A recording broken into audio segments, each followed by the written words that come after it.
Well, we've made it to our last speaker.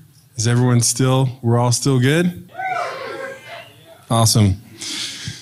So, Kiptoe has been a huge inspiration for Brigham and I for a couple years now, and probably our favorite thing and one of the most valuable lessons that we've learned from him is after watching his YouTube videos, each one is so much more intense and creative and crazy than the last one.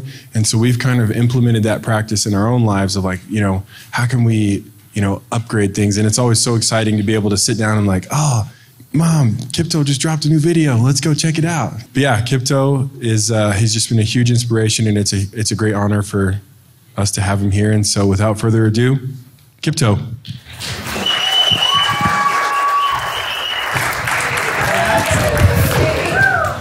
This is an art show? No, we're getting freaky up here. What's up, guys? I'm the last presenter, and I'm really honored to be sharing the stage with all these badass artists, and I'm going to bring it home strong, so I want you guys to help me. Can I get a hell yeah? All right, let's do it. All right, so let me introduce myself. My name's Kiptoe. That's not my real name. That is my stripper name. You want to talk about multiple income streams? Show me later. I'll give you a good dance. No, but it actually stands for Kinetic Imagination Presented Through Our Experience, which basically means take what you've experienced and put it into your work in a kinetic, imaginative way, and hopefully your viewers can kind of expand their imaginations as well. I came up with that a couple years after I came up with the name, mostly to try and sell more merch, if I'm being honest. But I'm not here to talk about that today. I'm here to talk about another acronym, ART. But I'll get to that in a minute. I grew up being obsessed with making things. Comic books, board games, drawings, little backyard action movies. But as we grow older, it gets harder and harder to keep that side of ourselves alive. All of a sudden, we have to choose. We have to choose a path, a career, a job, right? Our passion starts to take a back seat as we learn to adapt to life's responsibilities. But you know what? Screw that, man. I'm not all about that. I grew up in a small town in New Hampshire, and after trying to make something of myself at home, I kind of drove across the country on a whim, and I landed in Los Angeles on New Year's Day, 2015. Look at that nerd. I had no plans, no connections, and not a lot of money. My only goal was to travel the world and make my art. I got a job washing dishes, and I would spend the nights washing dishes, and I would spend the days driving around town looking for blank walls. I would knock on every door that had a blank wall, and it would go a little something like this. It would be like, hi there, I'm a local artist in town, and I saw your wall. I thought it'd be a really cool opportunity to paint something beautiful. Slam the door. No? Okay. I'll try the next one. Hey there, I'm a local artist in town. No. But most said no. But sometimes it went a little something like this. Very few times. You want to what? You want to, this guy, he wants to paint our wall. You want, whatever, I don't care. So I take that I don't care and I sprint. I was painting my work for free at the time because I had this vision for my work, and I didn't want my creativity compromised. I wanted to show the world what I could do, and I really wanted to flex and just prove that I had this, I wanted my voice to speak louder than anything else.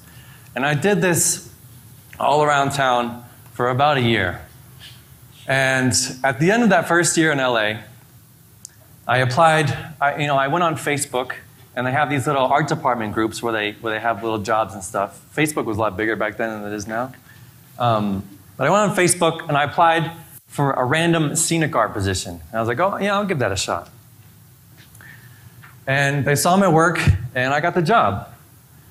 I was thrown into the world of reality television.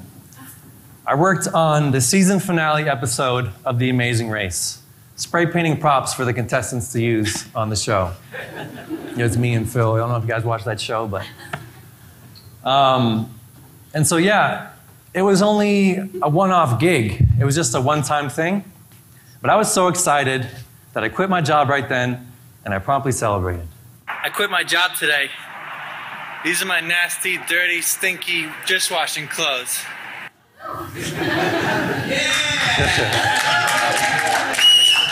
You see, for those first 6 months of that first year, I was actually living out of my car.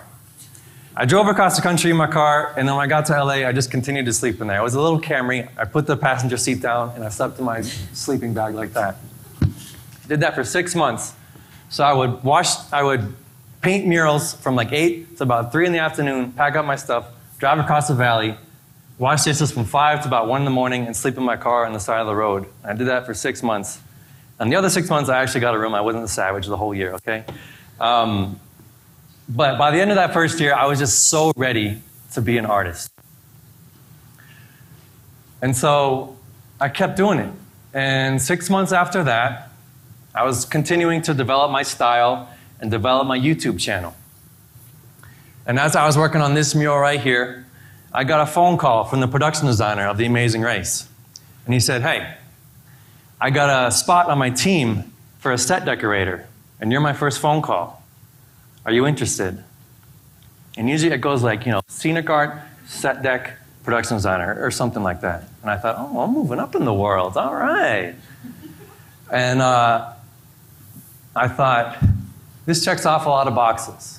I get to travel the world, I get to make art, and I get to get paid. What a dream gig, right? Well, here's when I dive into the acronym that I shared earlier. Let's start with the letter A. What comes to your mind when you think of your life as an artist? Maybe authentic, maybe ambitious. What about aggravating? I'm sure some of you maybe feel this way in some capacity about your life as an artist. It's aggravating.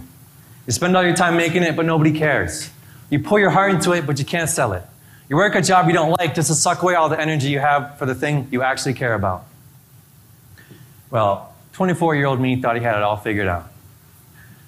Somehow, I convinced the executives on the show that I was a man for the job, despite my only experience being dishwashing and a budding mural artist. I thought I could paint my murals on the weekends, and I would work in the office for a month, and I would paint my murals on the weekends, continue to develop what I wanted to do, and I would be able to get paid to travel the world and have a weekly salary on a major network TV show. I even painted this in the office space when I was doing that for a month. Things seemed to be looking up. I got shipped to these incredible locations. I went to Zanzibar, Africa. I went to Venice, Italy. But somehow, something just didn't click, right? I found myself way in over my head, and I just didn't care about this show.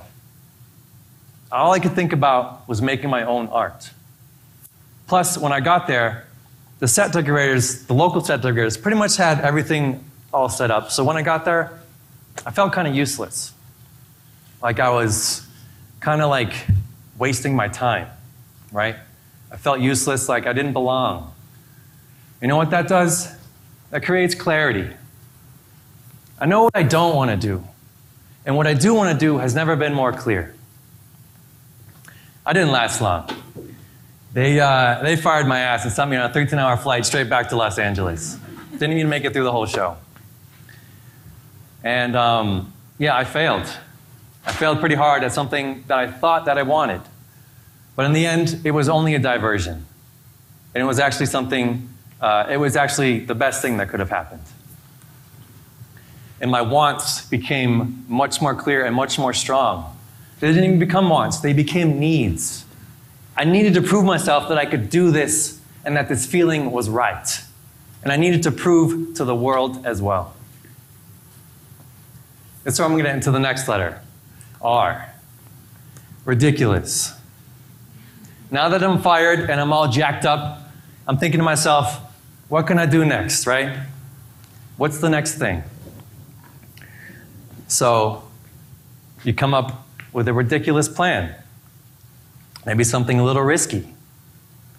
My ridiculous plan was to take the money I made from The Amazing Race and go across South America and make my own TV show, painting murals on YouTube. But the more ridiculous my plan sounded, the more fear creeped into my system. But fear is fuel. Fear is fuel, right? Taking calculated risks is essential for growth. I think it's even more ridiculous to not take that risk than it is to continue being aggravated and stagnant. I booked my flights for South America, made some connections through Facebook before I left, and spent the next 6 weeks traveling through some of the biggest cities in South America, meeting up with local artists, painting murals, and crafting videos for my travel series. Hola, we are lost somewhere in the Brazilian forest. I do not know where. Now the key to navigating through this jungle is to swift. Diagonal motions with your arm. And this is the proper technique.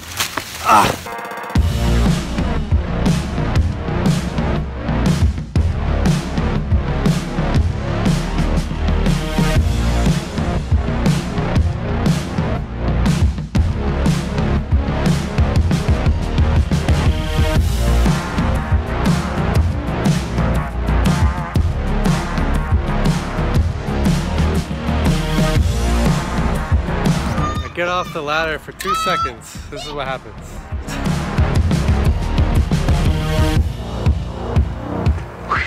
Today I embark on a pretty incredible journey through South America.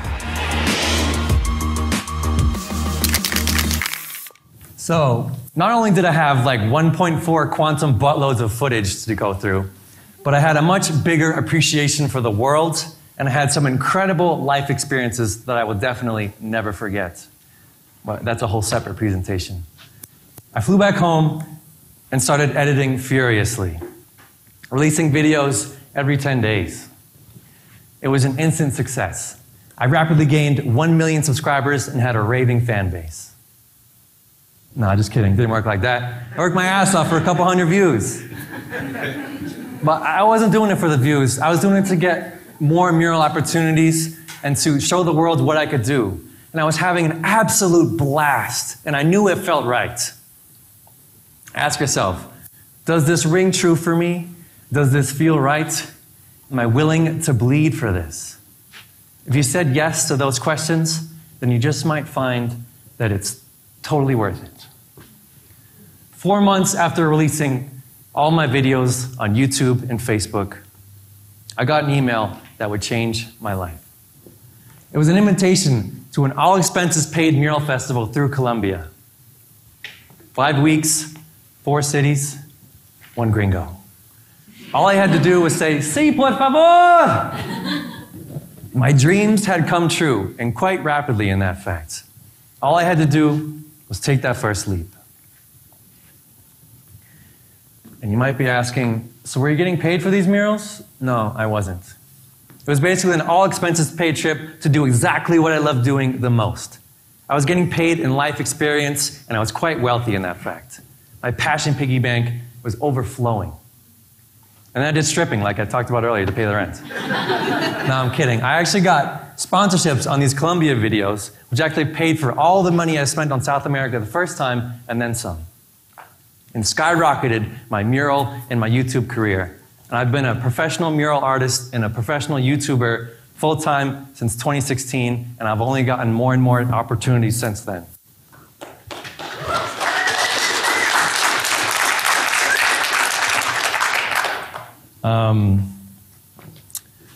And so basically, I want you to think about this. Be proactive, clarify your vision, take a leap of faith. There is no path until you make it, and then you walk it. If you find yourself aggravated with where you are, come up with a ridiculous plan. Just might be totally worth it. Thank you. Let's party, baby! Woo! Thank you, guys. Thank you.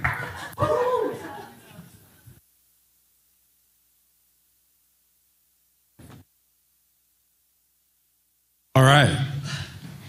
That's a wrap.